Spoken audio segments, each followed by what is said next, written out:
요즘 ELS의 조기 상환율이 높아지면서 ELS 청약 인기가 한창인데요. 나도 한번 해볼까? 하시는 분들 계신가요? ELS는 그 수익 구조가 참 특이해서요. 투자할 때는 ISA 계좌와 같은 절세 계좌를 활용하시면 특히 좋습니다. 오늘은 ISA 계좌에서 투자하면 정말 좋은 ELS 상품의 장단점, 어떤 ELS를 골라야 할지, 또 주의할 점, 그리고 금융소득 종합과세와 건보료 위험을 최대한 피하는 방법 등에 대해서 정리해봤습니다. 안녕하세요. 데일리머니입니다. ELS의 수익 구조를 결정하는 수익 변수에는 크게 세 가지가 있습니다. 첫 번째는 조기 상환 조건, 두 번째는 낙인점, 그리고 세 번째는 최종 기준 가격, 즉 종가입니다. 보시는 이 ELS가 아주 대표적인 지수형 ELS입니다. 증권사 앱으로 ELS를 들어가시면요. 보통 이런 식으로 ELS 설명이 붙어 있습니다. 보통 청약 기간은 일주일이고요. 이 ELS의 수익 조건을 살펴보면요. 기초자산은 니케이 225, 홍콩 H, 그리고 유로스탁스 50 지수입니다. 세전 연 8% 수익 상품이고요. 3년 만기 6개월마다 조기 상환 조건이 붙습니다. 낙인은 50% 미만일 때 손실이 발생할 수 있고요. 최대 손실률은 100%까지 발생 가능하지만 그런 사례는 ELS가 시작된 이후로 아직까지는 없습니다. 그래프로 보시면요. 이렇게 6개월마다 3개의 기초자산 지수가 조기 상환 조건인 95, 90, 90, 90, 85, 75% 이상이라면 바로 조기 상환되어 나옵니다. 하지만 3개의 지수 중 하나라도 그 기준을 맞추지 못한다면 그 다음 6개월 뒤로 조기 상환은 미뤄집니다. 이 상품은 연 8% 세전 수익이 나는 ELS이죠. 그러니까 만약 1년 반 만에 조기 상환되어 나온다면 12%의 수익을 얻는 겁니다. 또 만약 3년을 꽉 채워 나온다면 밀렸던 연 8%의 수익을 3년치 총 24% 한꺼번에 받게 됩니다. 그런데 30개월째, 즉 5번의 조기 상환 기회까지 다 놓친다면 어떻게 될까요? 만기까지 가게 되는 크게 4가지 경우가 있습니다. 그래프를 보시면요.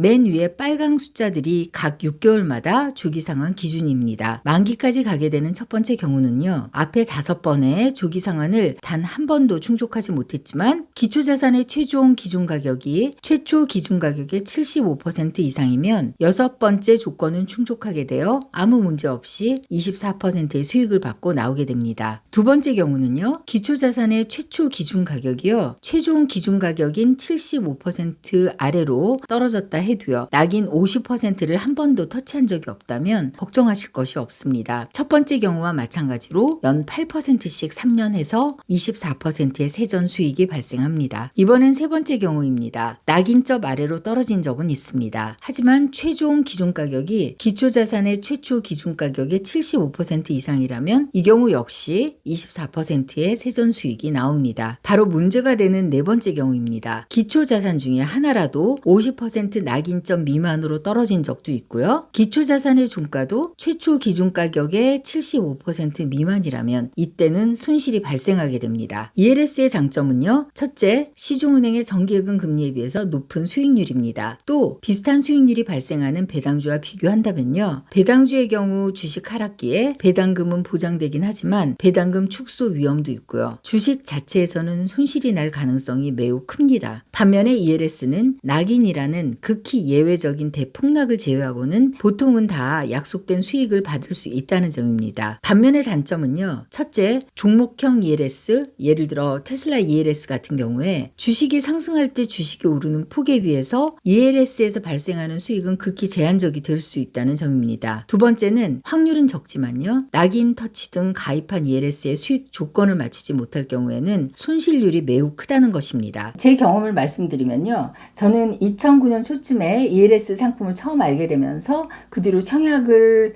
시작해서 벌써 20번 넘게 청약하고 또 조기 상환돼서 나오고 이 과정을 반복하고 있는데요. 여유자금이 생기면 가끔씩 합니다. 이 중에서 만기까지 가서 수익률이 3년치가 한꺼번에 나온 적은 한 번도 없고요. 빠르면 6개월, 아니면 늦어도 2년 안에는 모두 조기 상환되어서 나왔습니다. 다만 2015년쯤 홍콩 H지수가 장기간 폭락을 해서 제가 또 가슴이 좀 조마조마했을 때가 있었고 몇 년 뒤에 평소 그래도 탄탄하게 지수의 등락이 적었던 유로스탁스 지수가 굉장히 대폭락을 장기간 동안 한 적이 있습니다. 그때 낙인될까봐 또 가슴을 졸였던 기억이 있는데요. 곰곰이 생각해보면 여러 번 쌓인 ELS의 조기상환 성공 경험이 쌓이면서 또 ELS의 수익 구조만 만족스러우면 계속 들어가는 과정을 반복했던 탓인 것 같습니다. 그러니까 주식시장이라는 큰 흐름은 간과한 채로 작은 나무만 본 거죠. 그때 그 경험들을 교훈 삼아서 그 이후로는 ELS 상품에 청약할 때는 반드시 지키려고 노력하는 저만의 몇 가지 원칙이 있습니다. 첫째, ELS의 수익 조건인 조기상환 조건, 낙인, 종가 이 세 조건을 꼼꼼히 따져봅니다. 낙인점은 40이나 45%로만 고르고 있습니다. 조기상환 조건은 90으로 시작해 최대한 낮은 조기상환 조건을 선호합니다. 예를 들어서 95, 90, 90 뭐 이런 식보다는 90, 85, 85, 뭐 80, 75 뭐 이렇게 떨어지는 것을 더 선호합니다. 종가는 보통 70이나 75인 경우가 많은데 다른 조건이 같다면 최대한 낮은 걸 택해야겠죠. 두 번째는 개별 종목이 기초자산으로 하나라도 끼어 있는 것은 제외합니다. 첫 번째 ELS를 보시면요. S&P 500과 테슬라를 기초 자산으로 하고 있습니다. 보통 이렇게 종목이 끼어 있는 ELS가 다른 수익 조건들은 훨씬 좋습니다. 그런데 훨씬 위험합니다. 또 그 종목의 주가가 오를 때도 종목 자체의 수익률에 비해서 ELS 수익률은 극히 제한적입니다. 따라서 위험성은 커지고 수익률은 제한적인 종목 ELS는 절대 추천하고 싶지 않습니다. 셋째, 지수형 자산으로 이루어진 ELS라고 할지라도요. 일단 한 개나 두 개인 것을 선호합니다. 예를 들어 니케이 지수와 S&P 500 둘을 기초자산으로 하는 것이 니케이 지수와 S&P 500, 유로스탁스 세 가지를 기초자산으로 하는 것보다 낫다는 말입니다. 사실 맨 밑에 있는 마지막 ELS처럼요. S&P 500 이렇게 지수 하나만으로 이루어진 것이 제일 좋긴 합니다. 왜냐하면 조기상환, 낙인, 종가 기준을 따질 때 기초자산 중에 하나라도 기준에 걸리면 조건 충족이 안 되거든요. 그러니까 기초자산이 3개인 것보다는 2개, 또 2개인 것보다는 1개인 것이 절대적으로 유리하겠죠. 하지만 위험이 줄어든 만큼 사실 수익률이 낮으니 수익률과 잘 절충하셔서 고르시는 게 좋습니다. 그런데요, ELS에 투자할 때 수익률이나 손실 가능성 또는 뭐 주식시장이라는 거시적인 흐름 이런 것들을 체크할 때 같이 꼭 챙겨봐야 할 것이 있습니다. ELS 수익으로 인해서 금융소득 종합과세와 건보료에 어떤 영향이 갈 것이냐를 따져보는 것입니다. 만약 이 ELS에 1억을 넣었다면요. 만기 때 수익이 나온다면 총 2,400만 원의 세전 수익이 발생합니다. 이렇게 ELS 구조상 만기 때 수익 3년치 것을 한꺼번에 받는다면 나도 모르는 새에 금융소득 종합과세자가 되어 있거나 건보료 피부양자에서 탈락하기 십상입니다. 그래서 금융소득 종합과세와 건보료 위험을 피하기 위해서는 첫째, ISA 계좌에 가입한 후 그 안에서 ELS 투자를 하실 것을 추천합니다. 둘째, 일반 계좌에서 ELS 상품에 청약하신다면요. 위의 경우처럼 1억 이렇게 큰 금액을 한 ELS에 넣지 마시고요. 1억이 있다고 해도 여러 개로 쪼개서 발생 수익을 미리 시뮬레이션 해보시고 조기 상환 시점이나 만기 시점을 조절하실 것을 추천합니다. 큰 금액을 한 ELS에 넣지 말고 여러 ELS로 나눠서 수익을 시차를 두고 분산하라는 것이고요. 셋째, 현재 이미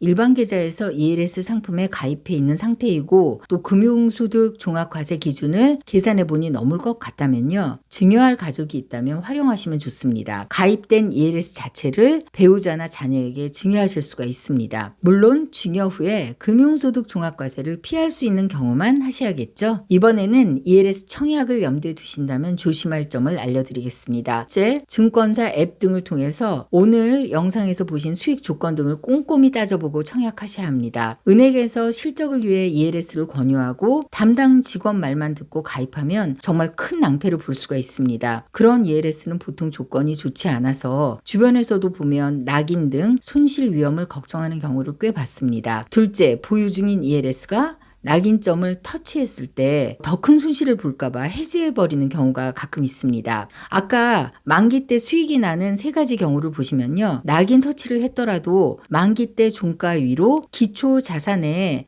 최종 가격이 올라오면 수익 다 받습니다. 그런 경우가 사실 더 많으니까요. ELS는 중간에 해지하지 마시고요. 주가 회복을 기다려 보시기를 추천합니다. 오늘은 ISA 계좌의 절세 효과를 활용해서 투자하면 정말 좋은 금융상품인 ELS의 이모저모를 정리해봤습니다. 오늘 영상 도움되셨다면 구독, 좋아요, 알림 설정 꼭 눌러주세요. 데일리머니였습니다.